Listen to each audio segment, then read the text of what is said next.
سلامونه، وخت مو په خیر. د دې مهال خبرونو ته ښه راغلاست. د امریکې ولسمشر ډونالډ ټرمپ ویلي چې د ایران پوځي وړتیاوې خورا کمزورې شوي او دا هیواد نږدې د پای کرښې ته رسېدلی دی.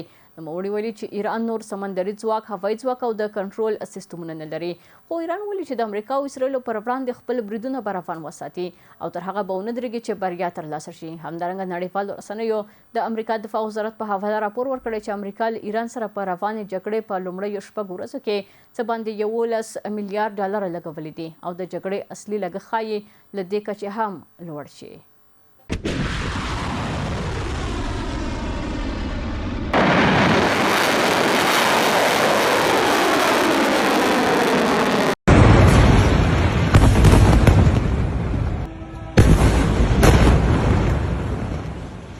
وروسته له هغې چې امریکا او اسرائیل پر ایران بریدونه پیل کړل، اسلامي جمهوریت په سیمه کې د امریکا په ټولو اډو او سفارتونو د توغندیو په ویشتلو سره ځواب ورکړ.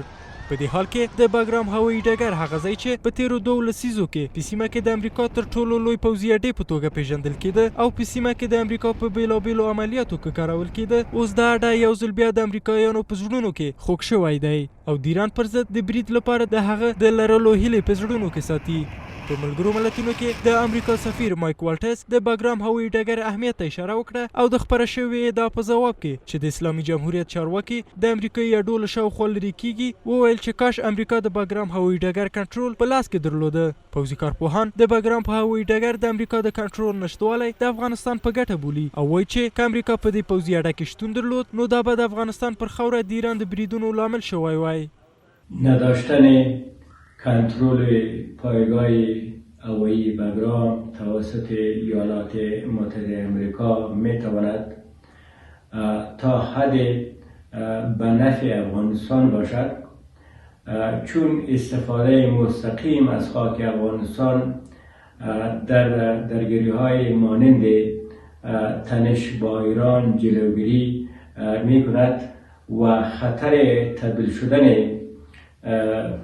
کشور به میدان رقابت‌های نظامی را خیلی کمتر می‌سازد.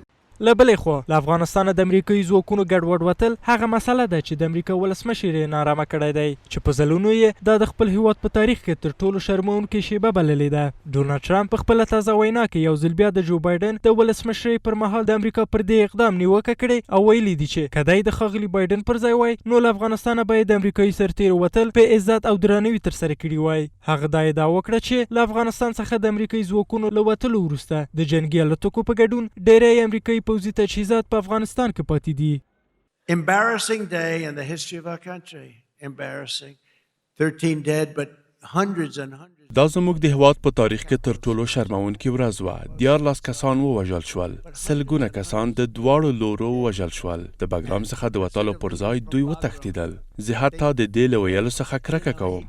ما غوښتل چې موږ له هغه ځایه ووځو، خو په عزت او ځواک سره.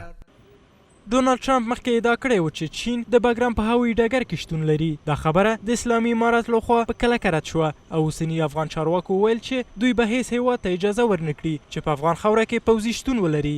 خو اسلامي امارت وایي چې په افغانستان کې پاتې ټول امریکایي تجهیزات د جګړې غنیمت دي او د افغانستان د دفاع لپاره کارول کیږي.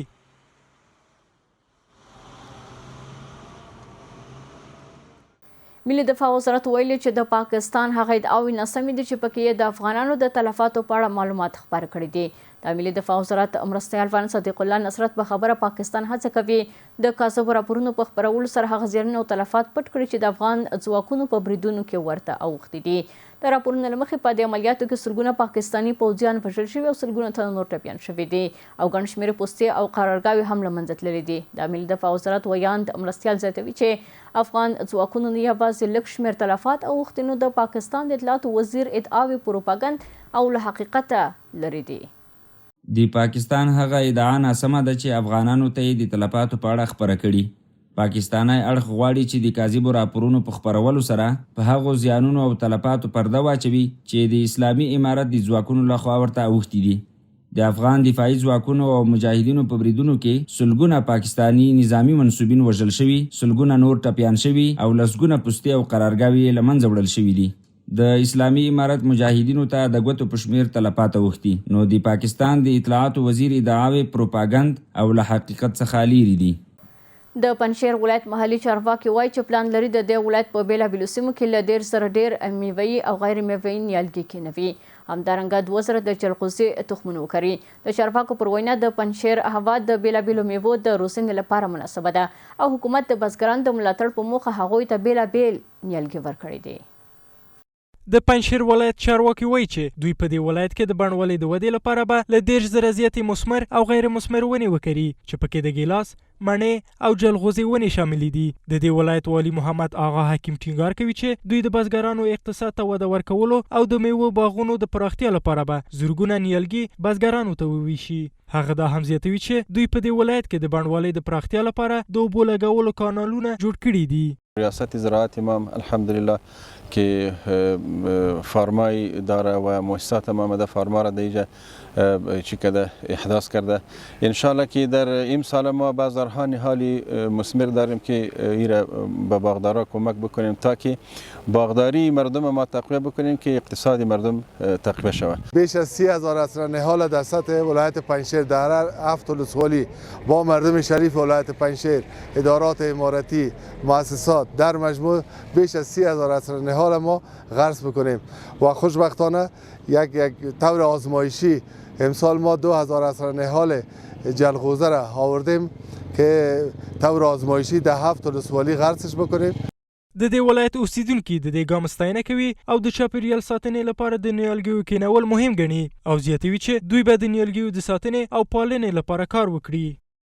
غرس یک نهال و اینکه با سبب غرس چندین نهال ما بتوانیم که سبب جلوگیری از فرسایش خاک، سبب جلوگیری از جاری شدن سیلاب ها می‌گردد. از مردم ما می‌خواهیم در قسمت حفظ و نگهداری از این نهال‌های که غرس شده توجه نمایند و در قسمت غرس نهال‌ها کمک کنند. سره له دې د پنجشیر ولایت چارواکي وایي چې د ملګرو ملتونو د خوړو او کرنې سازمان په دې ولایت کې د 100 سړو خونو او 160 مریض وچوونکو ماشینونو د جوړولو کار هم پلي کوي ترڅو بزګرانو ته ډېرې اسانتیاوې برابرې کړي. د ایران سره د امریکا او اسرائیل د جګړې په منځ کې په ملګرو ملتونو کې د امریکا سفیر مایک والټس بګرام هوایي ډګر اهمیت ته په اشاره سره پر اسلامي جمهوریت باندې د برید لپاره د امریکا د دې پخوانۍ پوځي اډې د لرلو هیله څرګنده کړې ده.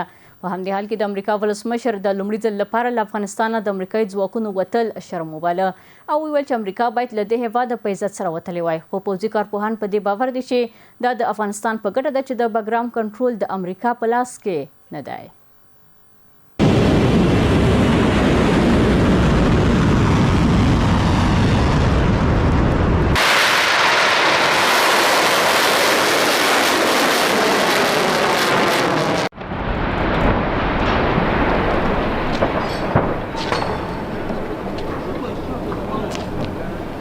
د امریکا ولسمشر ډونالډ ټرمپ په خپلو تازه څرګندونو کې ویلي چې د ایران پوځي وړتیاوې خورا کمزوري شوي دي او دغه هیواد نږدې د پای کرښې ته رسېدلی دی.